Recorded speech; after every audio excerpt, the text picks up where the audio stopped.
Flamingo chef, show us what you got with cocktails and dishes that hit the sweet spot. So this little rock fountain here, and the wind's blowing pretty hard, so it makes it kind of hard to see, but I just built this, and it took me all of about an hour, and my total investment was about $50. And the best part of all, it's solar, so I don't have to do anything to it.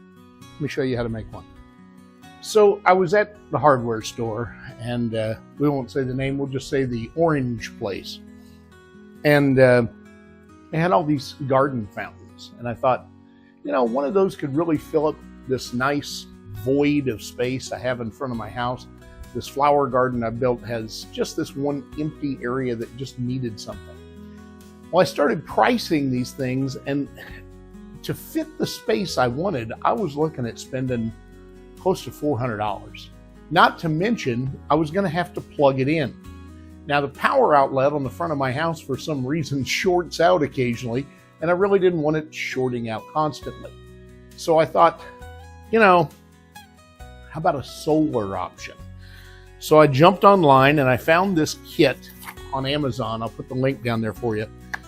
I think I spent like $18 for this. Now, but then I thought I'm going to need something to put it in.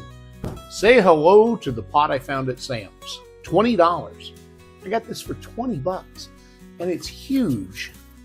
It's 21 and a half inches across, 21 and a half inches deep, and its narrowest, it's 17 and a half inches. So there's a lot of space here. Before we get too deep into this, I want to show you what comes in this box. There's some rubber tubing. There is a solar panel, and it's connected to this pump. Now, the only thing I don't like about this design is there's not a connector on this. It's just one solid cable. That was not really thought out well. So unless I splice this, I'm going to have to cut a pretty big hole to run this pump through, but we'll figure it out as we go.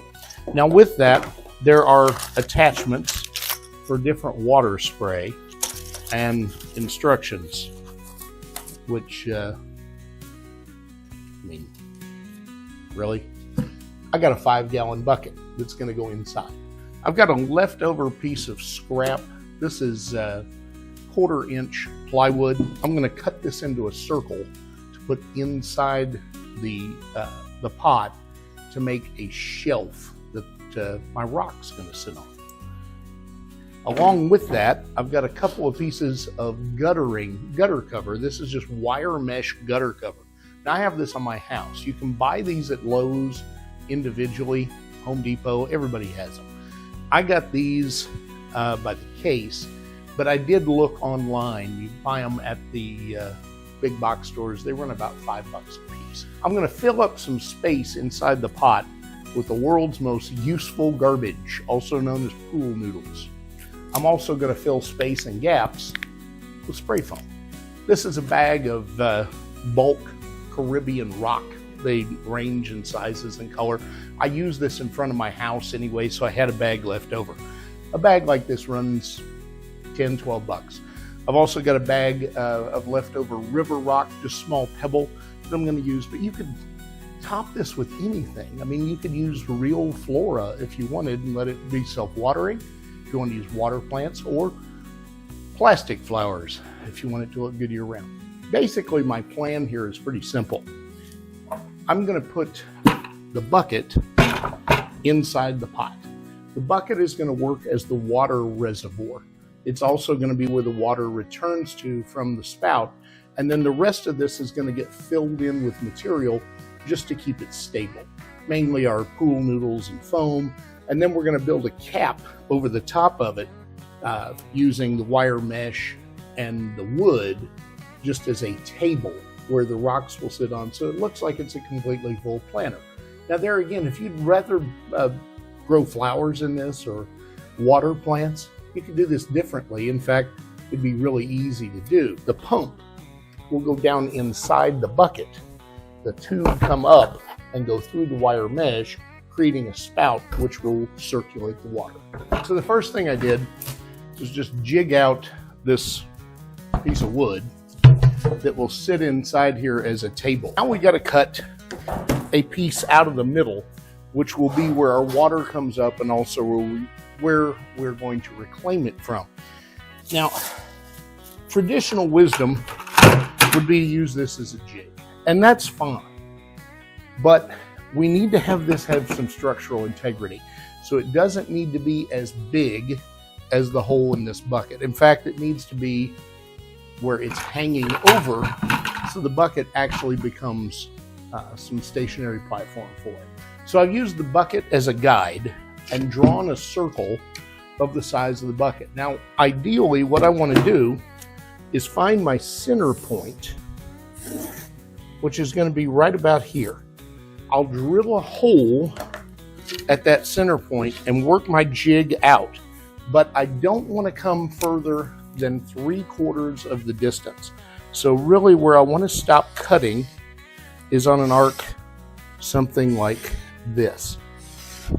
All that does is give it some structural integrity where it's standing on the bucket. All right, so I've drilled some pilot holes here. And what I've done is at each cross point, I've drilled a hole and then one in the middle. When you're cutting the jig inside of a platform, this gives you a place to start your blade. It also gives you targeting points, which makes it much easier to cut out that piece.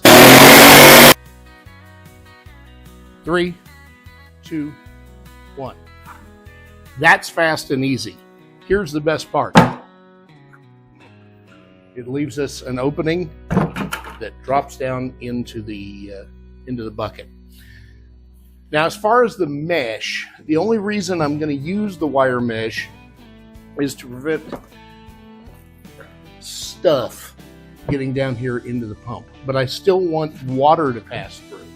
So all I've got to do is take my pieces of wire mesh. In fact, I'll probably only really need one, and I'm just going to lay it over this opening, cut it, and then seal it to the wood.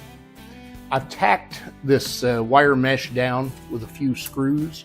Now, they're not very long, but they'll actually do two things. Number one, they'll hold it in place well. Two, they'll create an anchor around the bucket so it doesn't move inside the project. I have to say I'm a little disappointed in this kit. I really wanted a connector so I could drill a hole and hide all the wires. But I think just because of the size of this pump, I've got two choices. I can either cut a pretty sizable hole on the back of here to get it through and then try to plug it up, and I think it'll look terrible. Or I can run this wire straight over like this and into the bucket and then just hide it with the rock and maybe some artificial plants or something. I just think that's probably a better decision based on the way this was designed. Also, in the event that I have to change the pump out, it would probably be a whole lot easier. So we'll do it that way. Then we're going to put the cap on, but now we're going to start filling this in. The pool noodles are going to go in here and around this bucket. And the reason I'm using that is to hold the bucket in place, because there is a little motion. I've got my bucket pretty secure. I'm going to go ahead and take some of this foam and just kind of fill in around it so that it stays in place, because I just don't want this to tip over and become a complete disaster. I used that whole can of foam, and in doing so, I have cemented this thing in place, so it's not going anywhere. Shooting the foam all the way down in and even under the bucket. That will make it so it's really, really stable. So I've snaked one end of the tube through the top here, and I'm going to work to get it squared up the way I want it. Meanwhile, I'm going to attach the pump to the other end. All that's left now is put the fitting on, cover this with rock, pour water into the bucket, and turn it on. From start to finish, it took me under an hour, and it's sitting here bubbling. I'm going to turn the camera around so you can see, but this was really an easy project. You know, sometimes you just got to do something because it's fun, and that's what this was. Until next time, eat and drink fabulous. I'll see you on the next one. Kansas Flamingo Chef.